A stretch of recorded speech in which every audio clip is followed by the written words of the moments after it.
Next है comparison test for improper integral of second kind. देखो last video ਦੇ ਵਿੱਚ ਅਸੀਂ improper integral of second kind discuss ਕੀਤਾ। ਉਹਦੇ ਵਿੱਚ ਅਸੀਂ ਡਾਇਰੈਕਟ ਇੰਟੀਗਰਲ ਨੂੰ ਇਵੈਲੂਏਟ ਕਰਕੇ ਦੇਖਿਆ, ਅਗਰ ਸਾਡੀ ਵੈਲਿਊ ਫਾਈਨਾਈਟ ਆ ਰਹੀ ਸੀ ਤਾਂ ਅਸੀਂ ਕਹਿ ਦਿੱਤਾ ਕਿ ਸਾਡਾ ਜਿਹੜਾ ਇੰਟੀਗਰਲ ਹੈ ਉਹ ਕਨਵਰਜ ਕਰੇਗਾ, ਔਰ ਅਗਰ ਫਾਈਨਾਈਟ ਨਹੀਂ ਆਉਂਦੀ ਦੈਨ ਇੰਟੀਗਰਲ ਡਾਈਵਰਜ ਕਰੇਗਾ। ਸੋ ਜਿੱਦਾਂ ਫਰਸਟ ਕਾइंड ਦੇ ਵਿੱਚ ਸਾਡੇ ਕੋਲ ਇੱਕ ਤਾਂ ਡਾਇਰੈਕਟ ਇਵੈਲੂਏਟ ਵਾਲਾ ਮੈਥਡ ਸੀ, ਫਿਰ ਅਸੀਂ ਟੈਸਟ ਕੀਤੇ ਸੀ ਕਿ ਅਗਰ ਸਾਡੇ ਕੋਲ ਡਾਇਰੈਕਟ ਇੰਟੀਗ੍ਰੇਸ਼ਨ ਪੋਸੀਬਲ ਨਾ ਹੋਏ ਦੈਨ ਅਸੀਂ with the help of test ਉਹਨਾਂ ਕੁਐਸਚਨਸ ਨੂੰ ਸੋਲਵ ਕਰਦੇ ਹਾਂ। ਸੋ ਸੇਮ ਜਿੱਦਾਂ ਅਸੀਂ ਉਹਦੇ ਵਿੱਚ ਟੈਸਟ ਕੀਤੇ ਸੀ, ਸੋ ਸਾਡੇ ਕੋਲ ਸੈਕਿੰਡ ਕਾइंड ਲਈ ਵੀ ਟੈਸਟ ਹੈ। ਸੋ first test is comparison test. ਇਹ ਟੈਸਟ ਸਿਮਿਲਰ ਹੈ ਜੋ ਅਸੀਂ ਫਰਸਟ ਕਾइंड 'ਚ ਕੀਤਾ ਸੀ, ਥੋੜਾ ਬਹੁਤਾ ਹੀ ਫਰਕ ਹੈ। If f and g are two positive functions such that fx less than equals to gx for all x belongs to ab, close interval ab। देखो लास्ट ਜਿਹੜਾ ਕੰਪੈਰੀਜ਼ਨ ਟੈਸਟ ਕੀਤਾ ਸੀ ਉਹਦੇ ਵਿੱਚ ਵੀ ਇਹੀ ਕੰਡੀਸ਼ਨ ਸੀ, ਅਸੀਂ ਦੋ ਫੰਕਸ਼ਨ ਲੈਣੇ ਸੀ, ਦੋਨੋਂ ਕੀ ਹੋਣੇ ਚਾਹੀਦੇ ਸੀ ਪੋਜ਼ਿਟਿਵ, such that ਦੋਨਾਂ 'ਚ ਕੰਪੈਰੀਜ਼ਨ ਕਿਆ ਹੈ fx less than equals to gx, then integral a to b fx dx converges if integral a to b gx dx converge। कहते fx वाला इंटीग्रल कन्वर्ज करेगा अगर gx वाला इंटीग्रल क्या है कन्वर्ज कर रहा है। सो डिपेंड कर रहा है fx ही कन्वर्जेंट gx से। सो असी gx का इंटीग्रल चेक करना, फिर देख लेना कि साडा fx कन्वर्ज कर रहा है कि नहीं। fx का असी जो सानू इंटीग्रेंट गिवन जो फंक्शन गिवन हुंदा है उन्हें असी fx चूज करते हैं और gx ਅਸੀਂ खुद चूज करते हैं। ठीक, सेकंड कंडीशन है integral a to b gx dx diverges if integral a to b fx dx diverges. So gx dx diverge करेगा अगर साडा a वाला इंटीग्रल डाइवर्ज करता है। ये है साडा कंपैरिजन टेस्ट। नैक्सट है प्रैक्टिकल कंपैरिजन टेस्ट। ये वाला असी लास्ट च भी डिस्कस किया सीगा प्रैक्टिकल कंपैरिजन टेस्ट, और असी इनू लिमिट मैथड बोलते हैं और सैकेंड कंपैरिजन टेस्ट भी बोलते हैं। सो ये कंडीशंस क्या ने, if F X greater than 0 phi X greater than 0 for all X belongs to A B. साडे कोल जिहड़े दोनों फंक्शंस ने वो पॉजिटिव होने चाहिए and A is the only point of infinite discontinuity of both F X and phi X. And साडे कोल जिहड़ा ए है मतलब इन्हां चो ए वाला जिहड़ा पॉइंट है वो की बनना चाहिए infinite discontinuity of both F X and phi X. मतलब कि फंक्शन इनफिनिटी बनता है ए पॉइंट ते एंड फाई एक्स भी इनफाइनाइट वैल्यू दिंदा है ए पॉइंट ते। सो दोनों लई ए की बनता है point of infinite discontinuity F x लई भी और फाई एक्स लई भी। ठीक, एंड लिमिट असी लिमिट चेक की एक्स अप्रोचिस टू ए। देखो लास्ट दे विच लास्ट जिहड़ा असी फर्स्ट काइंड च प्रैक्टिकल कंपैरिजन टेस्ट किया उत्थे क्वेश्चन च सानू इनफिनिटी लिमिट ते प्रॉब्लम हुंदी सी। सो उत्थे असी limit X approaches to infinity लिखदे सी, बट इत्थे सानू किहड़े पॉइंट ते प्रॉब्लम है, इत्थे सानू लोअर लिमिट ए ते प्रॉब्लम है बिकॉज इत्थे A point of infinite discontinuity बन रहा। सो असी इत्थे लैना limit X approaches to A वाला चेंज इहदे विच है F X upon phi X which is equals to L. तुसी ये रेशो चेक की और असी प्रैक्टिकल कंपैरिजन टेस्ट में एक होर नाम भी दे सकते, रेशो टेस्ट भी बोलते हैं। ठीक, सो असी लिमिट चेक की, अगर लिमिट एल आ रही है, एल की है नाइदर जीरो नॉर इनफाइनाइट, ना तो एल जीरो होनी चाहिए ना इनफिनिटी होनी चाहिए, मतलब एल कोई फाइनाइट वैल्यू होनी चाहिए, ना जीरो ना infinite. then the two integral a to b fx dx and a to b phi x dx either both converge or both diverge to infinity at a।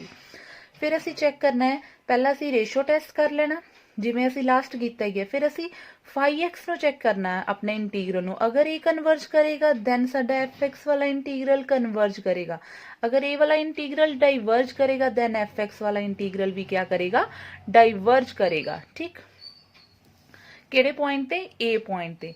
Next है असी limit check की, अगर limit zero आती है then असी limit भी zero आवे and second condition भी ये अप्लाई होंगी है कि फाई एक्स वाला इंटीग्रल कन्वर्ज कर रहा होए दैन ए वाला इंटीग्रल एफ एक्स भी की करे कन्वर्ज करता है।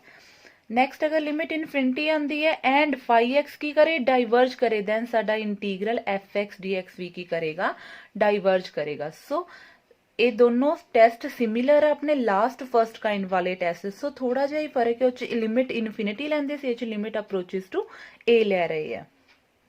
ਨੈਕਸਟ ਹੈ ਯੂਜ਼ਫੁਲ ਰਿਜ਼ਲਟ। ਸੋ ਇਹ ਵਾਲਾ ਰਿਜ਼ਲਟ ਅਸੀਂ ਸੇਮ ਫਸਟ ਕਾइंड 'ਚ ਵੀ ਕੀਤਾ ਸੀ। ਦੀ ਇੰਪ੍ਰੋਪਰ ਇੰਟੀਗਰਲ ਮਤਲਬ ਜਦੋਂ ਅਸੀਂ φx ਚੂਜ਼ ਕਰਨਾ ਹੈ, ਫਿਰ ਅਸੀਂ ਦੇਖਣਾ ਹੈ ਕਿ ਉਹਦਾ ਇੰਟੀਗਰਲ ਕਨਵਰਜ ਕਰੇਗਾ ਜਾਂ ਡਾਈਵਰਜ। ਅਗਰ ਤਾਂ ਅਸੀਂ φx ਇੰਟੀਗ੍ਰੇਸ਼ਨ ਪੋਸੀਬਲ ਹੋਏ ਦੈਨ ਅਸੀਂ ਇੰਟੀਗ੍ਰੇਟ ਕਰਕੇ ਦੱਸ ਦਾਂਗੇ ਕਿ ਉਹ ਕਨਵਰਜ ਕਰ ਰਿਹਾ ਕਿ ਡਾਈਵਰਜ। ਬਟ ਕਈ ਵਾਰ ਇਹ ਹੁੰਦਾ ਕਿ φx ਦੀ ਫਾਰਮ ਇਸ ਟਾਈਪ ਦੀ ਹੁੰਦੀ ਹੈ, ਸੋ ਅਸੀਂ ਡਾਇਰੈਕਟ ਆਪਣਾ ਰਿਜ਼ਲਟ ਲਗਾ ਕੇ ਦੱਸ ਸਕਦੇ ਕਿ ਸਾਡਾ ਜਿਹੜਾ φx ਉਹ ਕਨਵਰਜ ਕਰੇਗਾ ਕਿ ਡਾਈਵਰਜ ਕਰੇਗਾ। ਸੋ ਸਾਡਾ ਹੈ question, the ਇੰਪ੍ਰੋਪਰ integral a to b dx upon x minus a ਦੀ power p converges if and only if p less than 1। ਸੋ ਜਿਹੜਾ ਅਸੀਂ ਲਾਸਟ ਕੀਤਾ ਹੈ ਇਨਫਿਨਿਟੀ ਵਾਲੇ ਤੇ ਜਦੋਂ ਕਨਵਰਜੈਂਸ ਚੈੱਕ ਕਰਦੇ ਸੀ, ਉਹ ਸਾਡੀ ਟਾਈਪ ਸੀ dx upon only x, limit ਨਹੀਂ ਸੀ ਇੱਥੇ ਕੋਈ ਵੀ, ਠੀਕ। ਬਟ ਇੱਥੇ ਜਿਹੜੀ ਫੰਕਸ਼ਨ ਨੂੰ ਪ੍ਰੋਬਲਮ ਆ ਰਹੀ ਹੈ ਉਹ ਲਿਮਿਟ ਸੇ ਆ ਰਹੀ ਹੈ, ਸੋ ਇੱਥੇ x ਮਾਈਨਸ a ਲਿਖਿਆ ਹੋਇਆ ਦੀ ਪਾਰ p, ਇਹ ਕਨਵਰਜ ਕਰੇਗਾ if and only if p less than 1। ਅਗਰ p ਲੈਸ ਦੈਨ 1 ਹੋਏ ਦੈਨ ਇਹ ਵਾਲਾ ਇੰਟੀਗਰਲ ਕਨਵਰਜ ਕਰੇਗਾ, ਔਰ ਗ੍ਰੇਟਰ ਦੈਨ ਇਕੁਅਲਸ ਟੂ 1 ਲਈ ਇਹ ਕੀ ਕਰੇਗਾ, ਡਾਈਵਰਜ ਕਰੇਗਾ। ਸੋ ਇਹ ਆਪੋਜ਼ਿਟ ਹੈ, ਫਸਟ ਕਾइंड 'ਚ ਗ੍ਰੇਟਰ ਦੈਨ 1 ਲਈ ਕਨਵਰਜ ਕਰ ਰਿਹਾ ਸੀ, ਔਰ ਸੈਕਿੰਡ ਕਾइंड ਦੇ ਵਿੱਚ ਲੈਸ ਦੈਨ 1 ਲਈ ਕਨਵਰਜ ਕਰ ਰਿਹਾ, ਔਰ ਇਹਦੀ ਫਾਰਮ ਹੈ dx upon x minus a।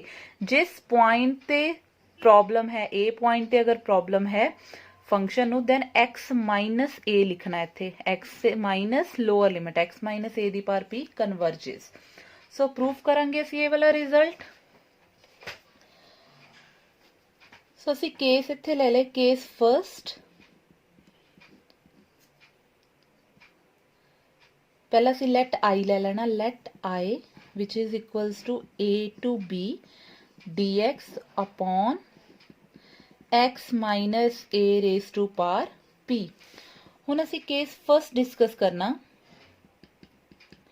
ਸਾਡਾ ਕੇਸ ਫਸਟ ਹੈ when p equals to 1, ਜਿੱਦਾਂ ਅਸੀਂ ਲਾਸਟ ਪ੍ਰੂਫ ਕੀਤਾ ਸੀ ਸਿਮਿਲਰ ਅਸੀਂ ਇਹਨੂੰ ਵੀ ਪ੍ਰੂਫ ਕਰਾਂਗੇ। when p equals to 1, ਜਦੋਂ ਅਸੀਂ p ਦੀ ਵੈਲਿਊ 1 ਲੈਣੇ ਦੈਨ ਸਾਡਾ ਇੰਟੀਗਰਲ ਕਿਆ ਬਣੇਗਾ, i becomes integral a to b dx upon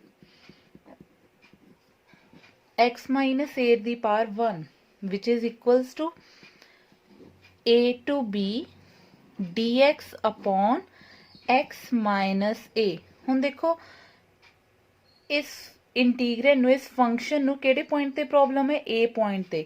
ਸੋ ਇਹਨੂੰ ਅਸੀਂ ਸੋਲਵ ਕਿੱਦਾਂ ਕਰਾਂਗੇ, limit epsilon approaches to a plus a positive, ਜਿਹੜੀ ਲਿਮਿਟ ਤੇ ਪ੍ਰੋਬਲਮ ਹੈ ਉਹੀ ਲਿਮਿਟ ਇੱਥੇ ਆ ਜਾਏਗੀ, a ਪੋਜ਼ਿਟਿਵ। ਇੱਥੇ ਕੀ ਆ ਜਾਏਗਾ, ਅਸੀਂ ਪੁੱਟ ਕਰ ਦੇਣਾ ਇਹਨੂੰ a plus epsilon b dx upon x minus a। So ਇਹਦਾ ਇੰਟੀਗ੍ਰੇਸ਼ਨ ਕਰਕੇ ਕਿੰਨਾ ਆ ਜਾਏਗਾ ਸਾਡੇ ਕੋਲ, ਇਹਦੀ ਸੌਰੀ ਇੱਥੇ 0 ਆਏਗਾ, epsilon approaches to 0 positive a plus epsilon to b।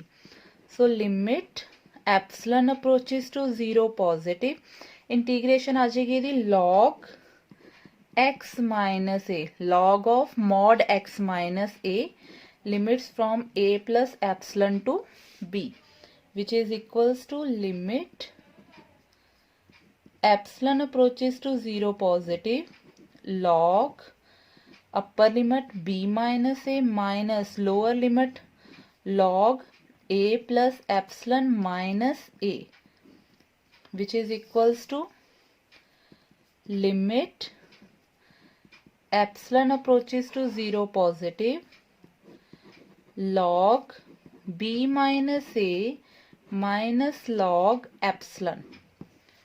ਸੋ ਸਾਡੇ ਕੋਲ ਇਹ ਵੈਲਿਊ ਆ ਗਈ। ਹੁਣ ਦੇਖੋ ਜਦੋਂ ਅਸੀਂ ਐਪਸਲਨ ਨੂੰ 0 ਫਿਲ ਕਰਨਾ, ਇਹਨੂੰ ਤਾਂ ਕੋਈ ਪ੍ਰੋਬਲਮ ਨਹੀਂ ਹੈ, ਐਜ਼ ਇਟ ਇਜ਼ ਆ ਜਾਣਾ log b minus a। But ਜਦੋਂ ਤੁਸੀਂ ਇੱਥੇ log 0 ਫਿਲ ਕਰਨਾ, minus limit epsilon approaches to 0 positive log epsilon, log epsilon log 0 ਕੀ ਹੁੰਦਾ ਹੈ, ਇਨਫਿਨਿਟੀ। ਸੋ ਇਹ ਕੀ ਬਣ ਜਾਣਾ, ਅਗਰ ਇਹ ਇਨਫਿਨਿਟੀ ਹੈ, ਇਨਫਿਨਿਟੀ ਚ ਅਗਰ ਕੁਝ ਮਾਈਨਸ ਵੀ ਕਰ ਲਓ ਦੈਨ ਆਂਸਰ ਕੀ ਆਏਗਾ, ਇਨਫਿਨਿਟੀ।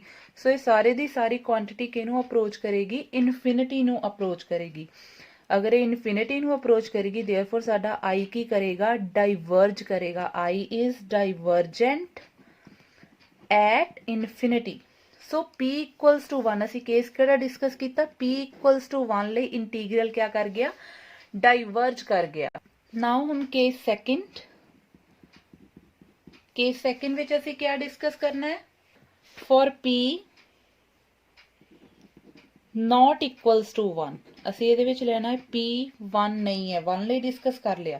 सो फर्स्ट ਅਸੀਂ सिंपली इंटीग्रल सॉल्व करना I which is equals to a to b dx upon x minus a the power p which is equals to limit epsilon approaches to 0 positive a plus epsilon to b denominator ਨੂੰ ਅਸੀਂ numerator ਚ ਲੈ ਗਏ ਸੋ ਸਾਡੀ power ਹੋਗੀ negative x minus a the power p which is equals to limit epsilon approaches to 0 positive x minus a the power minus p plus 1 upon minus p plus 1 limits from a plus epsilon to b which is equals to limit epsilon approaches to 0 positive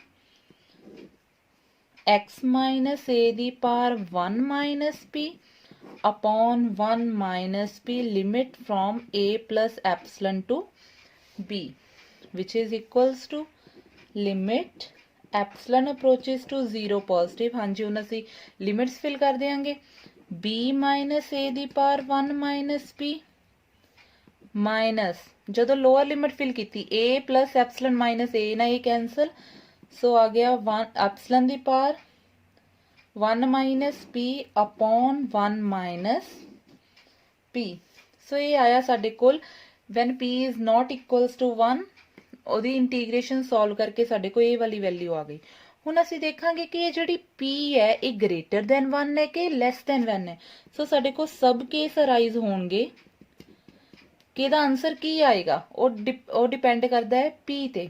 when p greater than 1 ਜਦੋਂ p ਹੋਏਗਾ greater than 1 ਹੁਣ ਦੇਖੋ p ਅਸੀਂ ਲਿਆ greater than 1 ਜਦੋਂ p ਨੂੰ ਅਸੀਂ 1 ਤੋਂ ਗ੍ਰੇਟਰ ਲਿਆ ਸੇ p ਅਸੀਂ 2 ਲਿਆ then power b minus a ਦੀ ਪਾਵਰ 1 ਮਾਈਨਸ 2 ਸੋ ਇਹ ਸਾਡੇ ਕੋਲ ਕੀ ਆ ਜਾਏਗੀ ਨੈਗੇਟਿਵ -1। ਸਿਮਿਲਰਲੀ ਅਗਰ ਅਸੀਂ 3 ਲੈਣੇ ਫਿਰ ਨੈਗੇਟਿਵ 4 5 ਜਿਹੜਾ ਮਰਜ਼ੀ ਨੰਬਰ ਅਸੀਂ ਅਗਰ p ਗ੍ਰੇਟਰ ਦੈਨ 1 ਲੈ ਰਹੇ ਹਾਂ ਦੈਨ ਸਾਡੀ ਪਾਵਰ ਆ ਰਹੀ ਨੈਗੇਟਿਵ। ਸੋ ਨੈਗੇਟਿਵ ਪਾਵਰ ਨੂੰ ਜਦੋਂ ਪੋਜ਼ਿਟਿਵ ਕਰਨਾ ਸੋ ਇਹਨੂੰ ਡਿਨੋਮੀਨੇਟਰ 'ਚ ਲਿਖ ਲੈਣਾ। ਸੋ ਮੈਂ ਇਹੀ ਕੀਤਾ ਇਹਦੇ ਵਿੱਚ ਆਏ ਸਾਡੇ ਕੋਲ ਕਿਆ ਬਣ ਗਿਆ when p greater than 1 ਹੈ limit epsilon approaches to 0 positive 1 upon 1 minus p मैं as it is लिख लिया डिनोमिनेटर ਨੂੰ ਇਹਨੂੰ मैं नीचे लिख ਲਾਂਗੀ डिनोमिनेटर ਚ बिकॉज नीचे जाके पॉजिटिव आ जाएगी सो ये आ जाएगा p -1 ਜਦੋਂ ਇਹਨੂੰ मैं डिनोमिनेटर ਚ ਲੈ ਕੇ ਜਾਣਾ ਇਹਨਾਂ ਦੇ ਸਾਈਨ ਚੇਂਜ ਹੋ ਜਾਣੇ p -1 ਆ ਜਾਏਗਾ ਮਾਈਨਸ ਐਪਸਲਨ ਦੀ ਪਾਵਰ ਵੀ ਕਿਆ ਆ ਜਾਏਗਾ p -1। ਹੁਣ ਦੇਖੋ ਹੁਣ ਅਗਰ ਅਸੀਂ ਇੱਥੇ ਲਿਮਿਟ 0 ਫਿਲ ਕਰਦੇ ਹਾਂ ਅਗਰ ਤੁਸੀਂ ਇੱਥੇ 0 ਐਪਸਲਨ ਨੂੰ 0 ਫਿਲ ਕਰੋ 1/0 ਕਿਆ ਆ ਜਾਏਗਾ ਇਨਫਿਨਿਟੀ। ਸੋ ਹੋਲ ਟਰਮ ਕਿਆ ਬਣ ਜਾਏਗੀ infinity approaches to infinity therefore I diverges at a so I ਸਾਡਾ ਡਾਈਵਰਜ ਹੋ ਗਿਆ a ਤੇ ਕਦੋਂ ਜਦੋਂ p ਕੀ ਹੈ ਗ੍ਰੇਟਰ ਦੈਨ 1 ਹੈ। ਹੁਣ ਅਸੀਂ ਸਬ ਕੇਸ ਆਪਣਾ ਸੈਕਿੰਡ ਡਿਸਕਸ ਕਰਦੇ ਹਾਂ when p less than 1 when p less than 1 ਹੈ 1 ਤੋਂ ਛੋਟਾ ਲੈਣਾ। ਹੁਣ 1 ਤੋਂ ਛੋਟਾ ਅਸੀਂ ਕੀ ਲੈ ਸਕਦੇ ਹਾਂ 1/2 ਲੈ ਲਓ ਸੋ 1 minus 1/2 is 1/2 1 ਤੋਂ ਛੋਟਾ ਮਤਲਬ 0 ਪੁਆਇੰਟ ਸਮਥਿੰਗ ਹੀ ਲੈਣਾ। ਅਗਰ ਅਸੀਂ 1 ਤੋਂ ਛੋਟਾ ਲੈਣੇ ਆ ਚਾਹੇ -1 ਹੀ ਲੈ ਲਓ ਦੈਨ ਇਹ ਕੁਆਂਟੀਟੀ ਪਲੱਸ ਹੋ ਜਾਣੀ 1 minus -1 1 plus 1 equals to 2 ਇਹਦਾ ਮਤਲਬ ਪਾਵਰ ਕੀ ਆਏਗੀ ਪੋਜ਼ਿਟਿਵ ਇਹਦਾ ਮਤਲਬ ਇਹਨੂੰ ਡਿਨੋਮੀਨੇਟਰ ਚ ਨਹੀਂ ਲੈ ਕੇ ਜਾਣਾ ਪੈਣਾ। ਸੋ ਅਸੀਂ ਇਹਨੂੰ ਲਿਖਾਂਗੇ limit epsilon approaches to 0 positive b minus a ਦੀ power 1 minus p 1 minus p upon 1 minus p ਸੋ ਇਹ ਐਜ਼ ਇਟ ਇਜ਼ ਰਹੇਗਾ। ਹੁਣ ਅਗਰ ਅਸੀਂ ਲਿਮਿਟ ਫਿਲ ਕਰਦੇ ਹਾਂ 0 ਐਪਸਲਨ 0 ਹੋ ਜਾਏਗਾ ਸੋ ਐਪਸਲਨ 0 ਨਾਲ ਸਾਨੂੰ ਕੋਈ ਫਰਕ ਨਹੀਂ ਪਏਗਾ ਸਾਡੀ ਫਾਈਨਾਈਟ ਕੁਆਂਟੀਟੀ ਹੀ ਆਏਗੀ। ਸੋ ਆਨਸਰ ਬਣੇਗਾ ਸਾਡਾ b minus a ਦੀ power 1 minus p upon 1 minus p which is equals to finite value। ਸੋ ਸਾਡੇ ਕੋਲ ਫਾਈਨਾਈਟ ਵੈਲਿਊ ਆਈ। ਅਗਰ ਇਹ ਫਾਈਨਾਈਟ ਹੈ देयरफॉर ਸਾਡਾ ਜਿਹੜਾ i ਹੈ ਉਹ ਕੀ ਕਰੇਗਾ ਕਨਵਰਜ ਕਰੇਗਾ ਐਟ ਏ। ਸੋ ਆਈ ਕਨਵਰਜ ਕਰ ਗਿਆ ਐਟ ਲੋਅਰ ਲਿਮਟ ਏ। ਦਸ ਅਸੀਂ ਕਨਕਲੂਡ ਕਰ ਸਕਦੇ ਹਾਂ ਇੱਥੇ ਕਿ ਇਹ ਵਾਲਾ integral a to b dx upon x minus a ਦੀ ਪਾਵਰ p ਕਨਵਰਜ ਕਰੇਗਾ ਅਗਰ p ਕੀ ਹੋਏ ਲੈਸ ਦੈਨ 1। ਸੋ ਲੈਸ ਦੈਨ 1 ਚ ਸਾਡੇ ਕੋਲ ਕਨਵਰਜ ਕੀਤਾ, ਗ੍ਰੇਟਰ ਦੈਨ ਔਰ ਇਕੁਅਲਸ ਟੂ 1 ਲਈ ਕੀ ਕਰੇਗਾ, ਇਹ ਡਾਈਵਰਜ ਕਰੇਗਾ। ਠੀਕ, ਹੁਣ ਦੇਖੋ ਇਸੇ ਫਾਰਮ ਨੂੰ ਅਸੀਂ ਲੋਅਰ ਲਿਮਟ ਲਈ ਕੀਤਾ, ਇਹਨੂੰ ਅਸੀਂ ਅੱਪਰ ਲਿਮਟ ਲਈ ਵੀ ਲਿਖ ਸਕਦੇ ਹਾਂ। ਸੋ ਮੈਂ ਪ੍ਰੂਫ ਤਾਂ ਨਹੀਂ ਕਰੂੰਗੀ, ਸਿਮਿਲਰਲੀ ਅਸੀਂ ਲਿਖ ਸਕਦੇ ਹਾਂ result a to b dx upon b minus x the power p at b converges if p less than 1। ਸੋ ਅਗਰ ਇਹ ਵਾਲੀ ਫਾਰਮ ਹੋਏ ਅੱਪਰ ਲਿਮਟ ਤੇ ਅਗਰ ਕੋਈ ਪ੍ਰੋਬਲਮ ਹੋਏ ਫੰਕਸ਼ਨ ਨੂੰ, ਤਾਂ ਅਸੀਂ ਲਿਖ ਸਕਦੇ ਹਾਂ ਇਹ ਵਾਲਾ ਇੰਟੀਗਰਲ b minus x ਦੀ ਪਾਵਰ p ਵੀ ਕੀ ਹੋਏਗਾ, ਕਨਵਰਜ ਹੋਏਗਾ ਵੈਨ p ਕੀ ਹੋਏਗਾ ਲੈਸ ਦੈਨ 1। ਨੈਕਸਟ ਹੈ ਸਾਡੇ ਕੋਲ ਕੁਐਸਚਨ, ਐਗਜ਼ਾਮਿਨ ਦੀ convergence of integral 0 to pi by 2 sin x upon x ਦੀ ਪਾਵਰ p dx। ਤੁਸੀਂ ਇਸ ਕੁਐਸਚਨ ਦੇ ਵਿੱਚ ਇਸ ਇੰਟੀਗਰਲ ਦੀ ਕਨਵਰਜੈਂਸ ਚੈੱਕ ਕਰਨੀ ਹੈ। ਸੋ ਮੈਂ ਲਾਸਟ ਵੀ ਕਿਹਾ ਸੀ ਅਗਰ ਸਾਈਨ ਵਾਲੇ ਕੁਐਸਚਨ ਆਣ ਦੈਨ ਉਹ ਲਿਮਿਟ ਮੈਥਡ ਨਾਲ ਵੀ ਹੋ ਜਾਂਦੇ ਆ, ਬਟ ਅਗਰ ਤੁਹਾਡੇ ਕੋਲ ਪੋਸੀਬਲ ਹੋਏ ਦੈਨ ਤੁਸੀਂ ਆਪਣਾ ਫਸਟ ਵਾਲਾ ਮੈਥਡ, ਕੰਪੈਰੀਜ਼ਨ ਵਾਲਾ ਮੈਥਡ ਵੀ ਲਗਾ ਸਕਦੇ ਹੋ। ਸੋ ਇਹ ਤੁਹਾਡੀ ਚੋਇਸ ਹੈ, ਤੁਸੀਂ ਜਿਹੜੇ ਮਰਜ਼ੀ ਮੈਥਡ ਦੇ ਨਾਲ ਇਹਨੂੰ ਸੋਲਵ ਕਰ ਸਕਦੇ ਹੋ। ਠੀਕ, ਸੋ ਹੁਣ ਦੇਖੋ ਸਾਡੇ ਕੋਲ ਹੈ 0 to pi by 2। ਹੁਣ ਇਹਦੇ ਲਈ ਵੀ ਕੇਸਿਸ ਬਣਨਗੇ, ਸਾਨੂੰ p ਦੀ ਵੈਲਿਊ ਨਹੀਂ ਪਤਾ ਕਿਆ ਹੈ। ਦੇਖੋ ਸਾਡੇ ਕੋਲ ਅਗਰ ਤਾਂ ਇਹ ਵਾਲੀ ਕੁਆਂਟੀਟੀ ਹੋਏ sin x upon x, ਮਤਲਬ ਵੈਨ ਅਸੀਂ p1 ਲਈਏ, ਵੈਨ p1 ਹੋਏ ਦੈਨ ਸਾਡੇ ਕੋਲ ਟਰਮ ਬਣੇਗੀ sin x upon x। ਇੱਥੇ ਤੁਸੀਂ ਲੋਅਰ ਲਿਮਟ ਚੈੱਕ ਕੀਤੀ, ਦੇਖੋ ਤੁਸੀਂ ਫਰਸਟ ਫੰਕਸ਼ਨ ਦੇਖਣਾ ਹੁੰਦਾ ਹੈ ਕਿ ਲੋਅਰ ਔਰ ਅੱਪਰ ਲਿਮਟ ਤੇ ਇਨਫਾਈਨਾਈਟ ਤਾਂ ਨਹੀਂ ਬਣ ਰਿਹਾ। ਹੁਣ ਅਸੀਂ ਫੰਕਸ਼ਨ ਆਪਣਾ ਚੈੱਕ ਕੀਤਾ, ਅਗਰ ਤਾਂ p ਦੀ ਵੈਲਿਊ 1 ਹੋਏ then sin x upon x ਤਾਂ 1 ਹੋਏਗਾ ਐਟ x ਇਕੁਅਲਸ ਟੂ 0। ਜਦੋਂ ਅਸੀਂ x 0 ਲੈਣੇ ਦੈਨ ਸਾਨੂੰ ਪਤਾ ਹੈ ਰਿਜ਼ਲਟ ਹੋਲਡ ਕਰਦਾ ਹੈ, limit x approaches to 0 sin x upon x is 1। ਇਹਦਾ ਮਤਲਬ ਅਗਰ p ਦੀ ਵੈਲਿਊ 1 ਹੋਏ ਦੈਨ ਇਸ ਫੰਕਸ਼ਨ ਨੂੰ ਕੋਈ ਪ੍ਰੋਬਲਮ ਨਹੀਂ ਹੈ 0 ਤੇ, ਔਰ ਪਾਈ ਬਾਈ 2 ਤੇ ਤਾਂ ਹੈ ਹੀ ਨਹੀਂ, because sin pi by 2 is 1। ਜਦੋਂ ਅਸੀਂ ਪਾਈ ਬਾਈ 2 ਤੇ ਚੈੱਕ ਕੀਤਾ sin pi by 2 upon Bhai by 2 ਕੋਈ ਫਾਈਨਾਈਟ ਵੈਲਿਊ ਆਏਗੀ। ਇਹਦਾ ਮਤਲਬ ਜਦੋਂ p 1 ਹੈ ਦੈਨ ਇਸ ਇੰਟੀਗਰਲ ਨੂੰ ਕੋਈ ਪ੍ਰੋਬਲਮ ਨਹੀਂ ਹੈ। ਠੀਕ, ਫਿਰ ਅਸੀਂ ਗ੍ਰੇਟਰ ਦੈਨ 1 ਲਈ ਚੈੱਕ ਕੀਤਾ, ਯੈਸ ਗ੍ਰੇਟਰ ਦੈਨ 1। ਸੋ ਸਾਡੇ ਕੋਲ ਕੁਆਂਟੀਟੀ ਆਏਗੀ sin x upon x ਦੀ ਪਾਵਰ p ਹੀ ਰਹੇਗੀ, ਡਿਨੋਮੀਨੇਟਰ 'ਚ ਹੀ ਰਹੇਗੀ। ਹੁਣ ਦੇਖੋ ਸਾਡੇ ਕੋਲ sin x upon x ਦੀ ਪਾਵਰ p ਹੈ, ਅਗਰ ਤੁਸੀਂ ਇੱਥੇ 0 ਫਿਲ ਕਰੋਗੇ ਦੈਨ ਇਸ ਕੁਐਸਚਨ ਨੂੰ ਪ੍ਰੋਬਲਮ ਹੈ। ਦੇਖੋ ਇਹਦੇ ਵਿੱਚ ਅਸੀਂ ਕੀ ਕਰ ਸਕਦੇ ਹਾਂ, ਸਾਨੂੰ ਇੰਨਾ ਤਾਂ ਪਤਾ sin x upon x ਤਾਂ 1 ਹੁੰਦਾ, ਬਟ ਨਾਲ ਕੀ ਆ ਰਿਹਾ x ਦੀ ਪਾਵਰ p minus 1। ਇੱਕ ਅਸੀਂ x ਲੈ ਲਿਆ, ਇਹ ਤਾਂ 0 ਤੇ 1 ਬਣ ਜਾਏਗਾ, ਬਟ ਇਹ ਵਾਲੀ ਕੁਆਂਟੀਟੀ ਜਦੋਂ ਅਸੀਂ ਲਿਮਿਟ 0 ਲਵਾਂਗੇ, ਜਦੋਂ ਅਸੀਂ ਲਿਮਿਟ ਲਈ 0 ਦੈਨ ਇਹ ਕੁਆਂਟੀਟੀ ਤਾਂ ਬਣ ਗਈ 1, ਬਟ ਸਾਡੇ ਕੋਲ ਫਿਰ ਵੀ ਪ੍ਰੋਬਲਮ ਕੌਣ ਕ੍ਰੀਏਟ ਕਰ ਰਿਹਾ, ਇਹ ਵਾਲਾ ਪਾਰਟ। ਸੋ ਅਗਰ ਅਸੀਂ ਇੱਥੇ 0 ਫਿਲ ਕਰਾਂਗੇ ਸਾਡੀ ਟਰਮ ਕੀ ਬਣ ਗਈ, ਇਨਫਿਨਿਟੀ। ਮਤਲਬ ਵੈਨ p ਗ੍ਰੇਟਰ ਦੈਨ 1 ਹੈ ਸਾਡਾ ਫੰਕਸ਼ਨ 0 ਤੇ ਲੋਅਰ ਲਿਮਿਟ ਤੇ ਇਨਫਾਈਨਾਈਟ ਬਣ ਰਿਹਾ ਹੈ। ਸੋ ਨੈਕਸਟ ਅਸੀਂ ਚੈੱਕ ਕੀਤਾ p ਲੈਸ ਦੈਨ 1 ਲਈ, ਵੈਨ ਜਦੋਂ p ਸਾਡਾ ਲੈਸ ਦੈਨ 1 ਹੈ then sin x upon x ਦੀ ਪਾਵਰ p becomes, ਹੁਣ x ਲੈਸ ਦੈਨ 1 ਮਤਲਬ ਨੈਗੇਟਿਵ ਹੈ, ਪਾਵਰ ਨੈਗੇਟਿਵ ਹੈ, p ਦੀ ਵੈਲਿਊ ਅਸੀਂ ਲੈਸ ਦੈਨ 1 ਕੁਝ ਵੀ ਲੈ ਲਓ, -2 ਲੈ ਲਓ।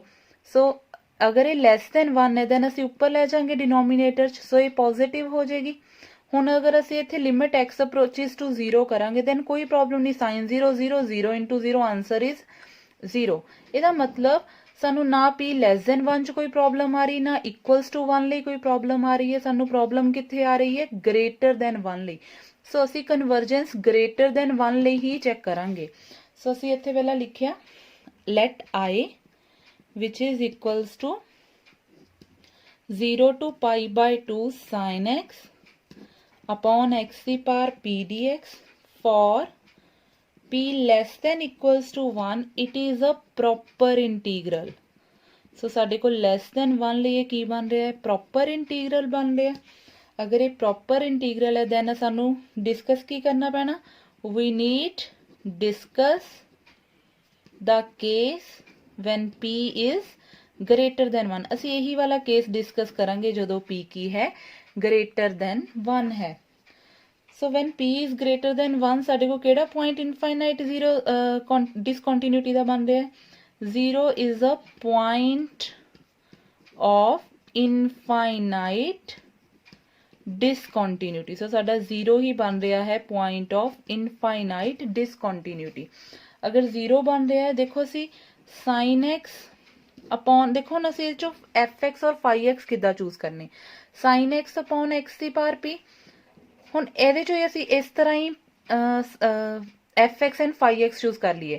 ਦੇਖੋ ਸਾਨੂੰ ਪਤਾ ਹੈ ਕਿ ਅਗਰ ਅਸੀਂ sin x upon x ਲਿਖੀਏ ਇਸ ਪਾਰਟ ਨੂੰ ਤਾਂ ਕੋਈ ਪ੍ਰੋਬਲਮ ਨਹੀਂ ਹੈ 0 ਤੇ into 1 ਕਿਹਨੂੰ ਪ੍ਰੋਬਲਮ ਹੈ 1 upon x ਦੀ ਪਾਵਰ p ਮੈਂ ਬ੍ਰੇਕ ਕਰ ਲਿਆ ਇੱਕ x ਦੇ ਦਿੱਤਾ x ਦੀ power 1 sin x upon x ਲਿਖ ਦਿੱਤਾ ਨਾਲ ਲਿਖ ਲਿਆ 1 upon x ਦੀ ਪਾਵਰ p minus 1 ਠੀਕ।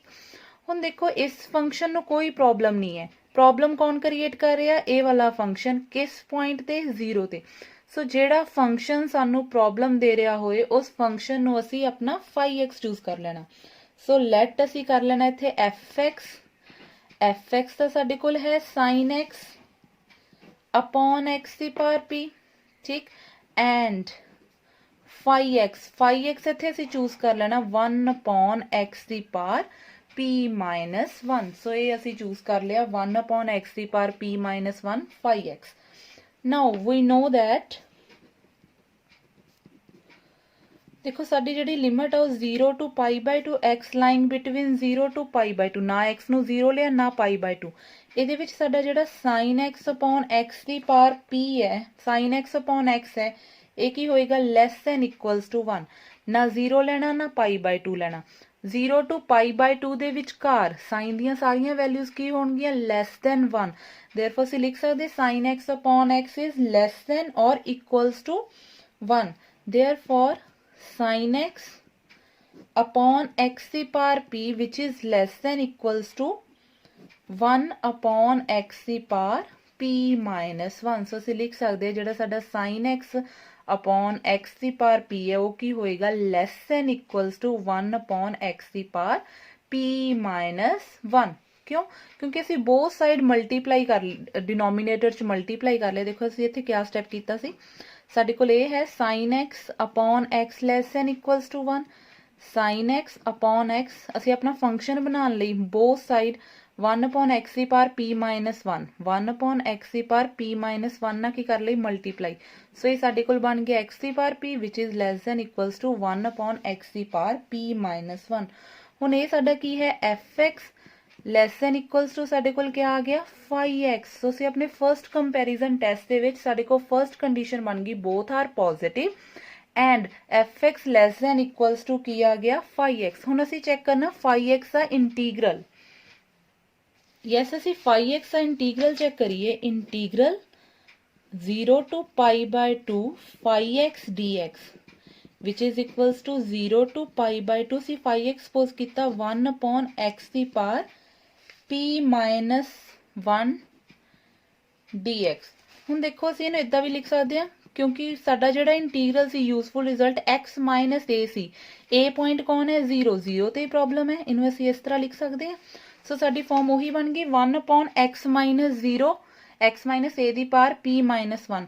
ਹੁਣ ਸਾਡਾ ਇਸ ਤਰ੍ਹਾਂ ਦਾ ਇੰਟੀਗਰਲ ਕਨਵਰਜ ਕਰੇਗਾ ਇਟ ਕਨਵਰਜਸ ਇਫ ਇਹ ਕਨਵਰਜ ਕਰੇਗਾ ਅਗਰ ਪਾਵਰ ਕੀ ਹੋਏ p minus 1 ਕੀ ਹੋਏ less than 1 that is when p ਕੀ ਹੋਏ less than 2। ਸੋ ਇੱਥੇ ਕੰਡੀਸ਼ਨ ਲੱਗ ਗਈ phi x ਸਾਡਾ ਕਨਵਰਜ ਕਰੇਗਾ ਅਗਰ p ਕੀ ਹੋਏ less than 2। therefore ਅਸੀਂ ਕਹਿ ਸਕਦੇ by first comparison test integral 0 to pi by 2 sin x upon x ਦੀ power dx converges if p is less than 2। when p less than 2 होएगा then ये इंटीग्रल कन्वर्ज करेगा और p greater than or equal to लिए क्या करेगा diverge करेगा।